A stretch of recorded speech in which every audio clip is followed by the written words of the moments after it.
Hello there. I'm Scotty. You're not. It's been a while.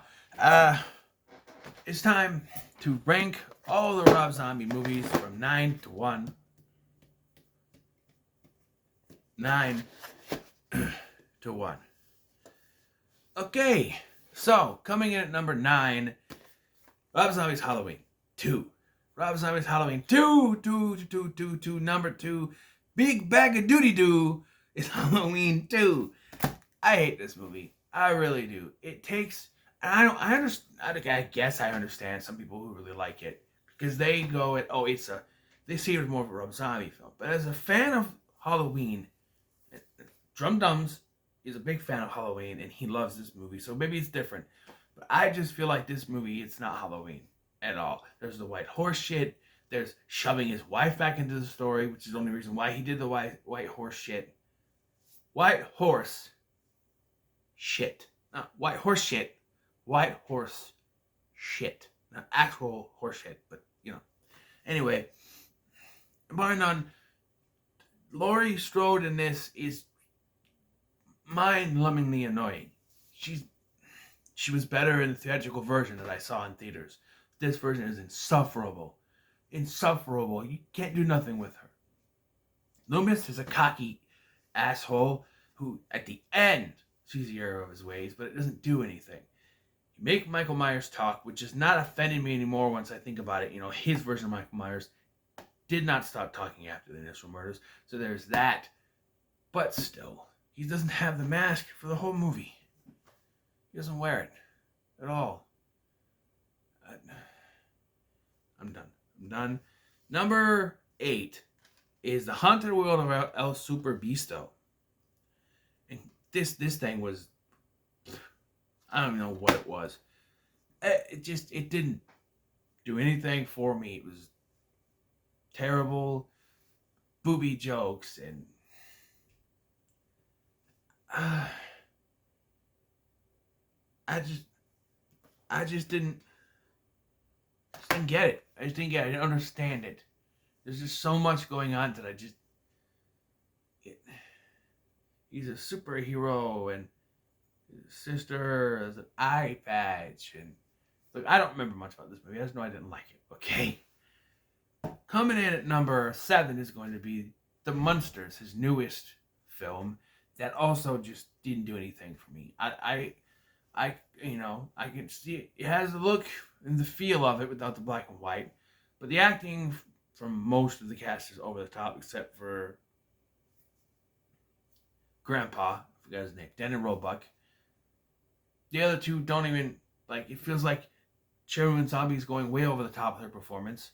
Jeff Daniel Phillips is not doing enough. He's not sounding like Herman. He sounds like a kid going through puberty. It just doesn't work. It doesn't feel like the Munsters until they get to America, or they start having the whole, monsters around real people stuff. It doesn't feel like the Munsters until that. And just, I don't know, revelations that we need, like, why did they move to America? Because they lost their castle in Transylvania.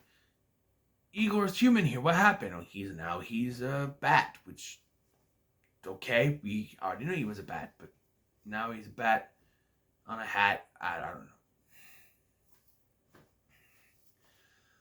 Number 6. Number 6 is 3 from Hell. And, well, I enjoyed Richard Brake's performance, and Bill Moseley is still the shit in this movie. Sherry Moon Zombie, no. And just the overall story, it's just the Devil's Rejects done again, basically, but not as good. And it just doesn't work. They're going from place to place again, and it's the same shit happening. They go to a hotel room, and she kills a person in a hotel. At a hotel, and then there's the Mexican thing, which is the same thing as the end of the Devil's Rejects. The other people show up to kill them. It's just the same thing without Benny, sadly. But and it's lesser of a movie that way. And the ending is open-ended because there's possibility for more because they killed them off, quote unquote, in the last one. So now we're not gonna do that again, just in case we make another one. I don't know. Number 5 is Rob Zombie's Halloween, the first one. The first half of this film is complete and total garbage. It's all Rob Zombie bullshit. I will come over there and I will skull fuck this shit out of you. Come on, you know you're gonna be a queer. Come on, I'll put over the fluffy ass titties. It just no. And every single character in this movie, apart from Laurie Strode's foster parents and Laurie Strode to a point, are insufferable. Everyone in the first half, I should say, because Annie, Laurie, and Linda are fine. I mean, Annie and Linda, I fuse them together. Annie and Linda are stereotypical teenagers from the 2000s in this, even though, you know, Danielle Harris was almost 30, but you know,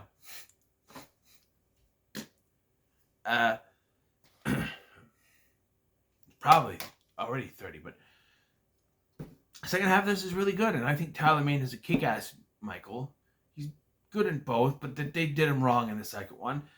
Yeah, and next, number 4, we have The Lords of Salem, which I thought was okay, but the whole ending was just, wow. What was that whole Satan demon thing and all the naked people and the witches and like I said before, it's hard to get invested in Rob Zombie's movies when it's always about like no one survives. There's no survivors. So it's hard to get invested with characters you know they're gonna die, right?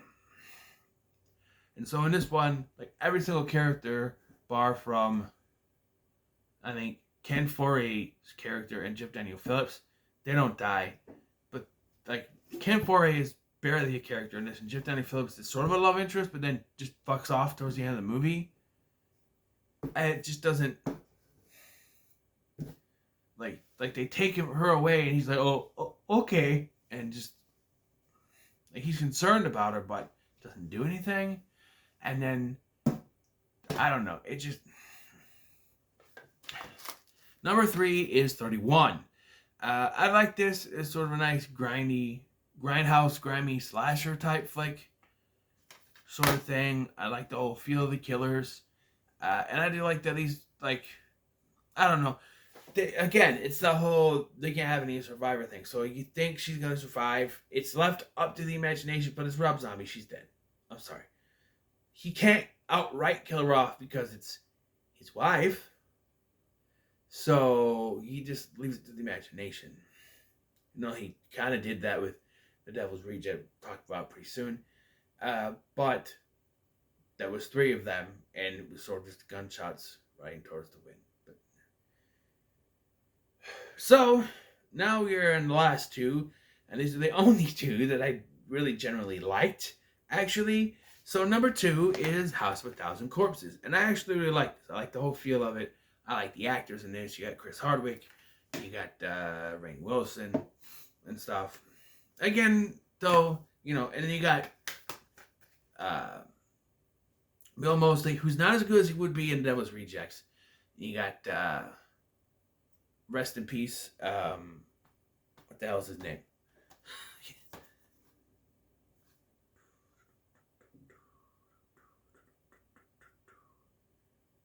Captain Spaulding. Guy plays Captain Spaulding. I can't remember his name. Sid Haig. Rest in peace. Very good in this. You know, it's the situation of these people on the road. They get stuck and they choose the wrong people. It's like Rob Zombie's remake of the Texas Chainsaw Massacre. Everyone has said he should remake Texas Chainsaw Massacre. This is kind of like it. And I think it works if you're thinking it that way. But number 1, of course, is The Devil's Reject. I think it's the best of his films. You know, it's got them. It's like a road trip thing. They're trying to go somewhere, get away from the law. And the whole ending thing, while it goes on too long, is actually pretty cool with Freebird playing, but it takes forever to end. I think Sid Haig and Bill Moseley are the best as these characters in this film. Ken Foree is great. Sheri Moon Zombie's okay. Oh, I forgot to mention when I was talking about the Lords of Salem, Sheri Moon Zombie is actually okay in that because she's not going over the top like with Baby, but when she plays Baby, she's just too much. But yeah, it's my favorite. It's got the best look out of all his films. I think it's got that grindhouse look, but I think it handles it the best. I would say out of all three of those Firefly movies, that they're the best. I did. There's like one thing I didn't like. I like that Tiny shows up again at the end, but I like they took away the whole family thing. Like the mom gets killed by the sadistic sheriff, and yeah, it just took away the whole family thing, which I liked a lot in the first one, but it's still good. It's still good. So there it is. My ranking of the Rob Zombie movies. Are you happy? Hope you are. So what's your ranking of all 9 Rob Zombie films in the comments? Let me sure, like, share, and subscribe.